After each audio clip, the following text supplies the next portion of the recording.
దేవునికి స్తోత్రములు. దేవుని బిడ్డలారా, అందరూ బాగున్నారండి. దేవాది దేవుని యొక్క మహాకృప మనలో ప్రతి ఒక్కరిని కూడా కాపాడుచు ఉన్నందుకే ఆయనకి కోట్లాది స్తోత్రాలు. చాలా నమ్మదగిన దేవుడు మన యేసయ్య. ఆయనకి ఘనత. అంతా క్షేమంగా ఉన్నారండి. ఈరోజు దేవుని వాగ్దానం ద్వితీయోపదేశకాండము 4వ అధ్యాయము 31వ వచనం. నీ దేవుడైన యెహోవా కనికరము గల దేవుడు గనుక నిన్ను చేయి విడువడు. దేవునికి మహిమ ఘనత ప్రభావాలు కలుగునుగాక. ఎంత అద్భుతమైనటువంటి వాగ్దానమో చూడండి. ఇశ్రాయేలు ప్రజలతో దేవుడిచ్చి గొప్ప వాగ్దానాలు. మోషే ద్వారా దేవుడు అనేక వాగ్దానాలు ఇశ్రాయేలు ప్రజలకి అనుగ్రహించారు. కాబట్టి ఇక్కడ దేవుని మాట మనతో మాట్లాడుతుంది. నీ దేవుడైన యెహోవా కనికరము కలిగిన దేవుడు. నీకు ఇంకా భయం ఎందుకు ప్రియ సహోదరి సహోదరా? ఎందుకు దిగులు పడుతున్నావు? కనికరము కలిగిన దేవుని చేతిలో నీవెప్పటికీ ఓడిపోవు. నీ ప్రభు నీకు అన్ని వేళల్లో జయమిస్తారు. ప్రతి కష్టంలో కూడా కాపాడగల దేవుడు. నువ్వు నమ్ముచున్నావా? నిజంగా నువ్వు నమ్మితే దేవుని మహిమ చూస్తావు. ఆయన చాలా గొప్ప దేవుడు. ఎలాంటి పరిస్థితి అయినా సరే నీవెప్పుడైతే నీ దేవునిపై ఆధారపడి ఉన్నావో అప్పుడు నీ ఎద్దుకు వచ్చి నీ కన్నీళ్లు తుడిచి నీకు మనశ్శాంతినిచ్చి నీకు మరి ప్రేమ చూపి దయ కనికరము జాలి చూపి నేనున్నాను భయపడకు నా బిడ్డ అని నీకు తోడుగా ఉండి నీ కష్టాలన్నీ తొలగించే దేవుడు. ఎంత గొప్ప దేవుడో చూడండి. మరి నమ్ముచున్నావా? నీవు దేవుని యందు నిరీక్షణ విశ్వాసాన్ని కలిగి ఉన్నావా? నమ్ముట నీ వాళ్ళనైతే నమ్మేవానికి సమస్తము సాధ్యమే. ఆయన కనికరం కలిగిన దేవుడు కనుక నీ చేయి విడిచిపెట్టరు. హల్లెలూయా. దేవునికి మహిమ కలుగును గాక. నీ కుడి ప్రక్కన ఆయన నీకు నీడగా ఉంటారు.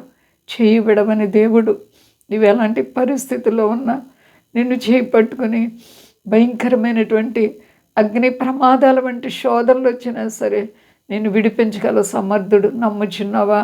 నీ విశ్వాసాన్ని గట్టిగా పట్టుకో. ఆత్మీయ జీవితంలో సంపూర్ణ భక్తి కలుగుండు. కష్టాలు బాధలు వచ్చినప్పుడు శాప ఎదురీత కొట్టినట్లుగా నీ ఆత్మీయ జీవితాన్ని బలపరుచుకో.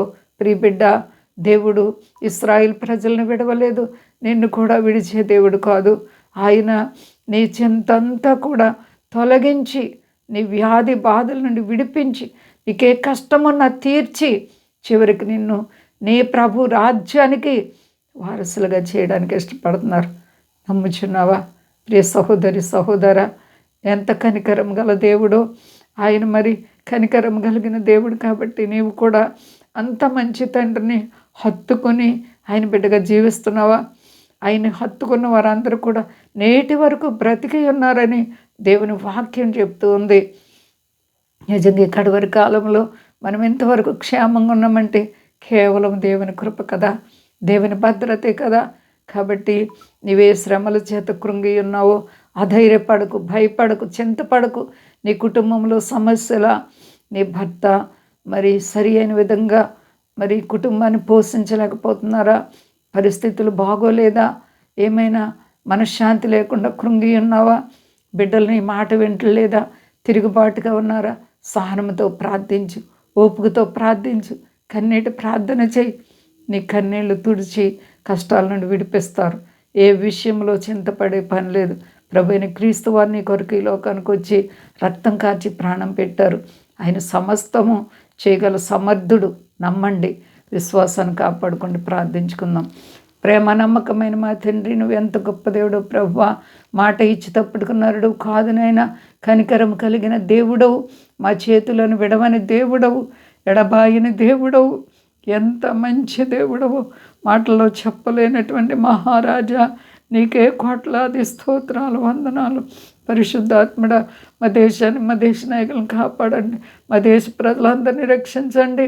మీ దాసులను దాసులను కాపాడండి. విదేశ స్వదేశాల బిడ్డలను కాపాడండి. ఎవరికే కష్టాలను విడిపించండి రాజా.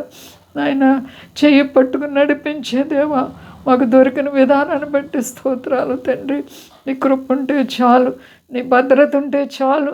నీ సన్నిధి కాంతిని బిడ్డలకి దయచేసి ప్రభా కష్టాలు బాధల నుండి విడిపించి, రుణాల ఇబ్బందుల నుండి విడిపించి, మీ సన్నిధిలో నాయన జ్యోతుల వలె ప్రకాశింపచేసి మహిమ పొందు శక్తి గలేసేనామని అడుగుచున్నాను తండ్రి. ఆమేన్, ఆమేన్.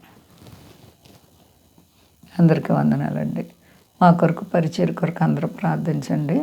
ప్రభువారు మిమ్ములను, మీ బిడ్డలను, మీ కుటుంబాలను దీవించి ఆశీర్వదించును గాక. ఆమేన్.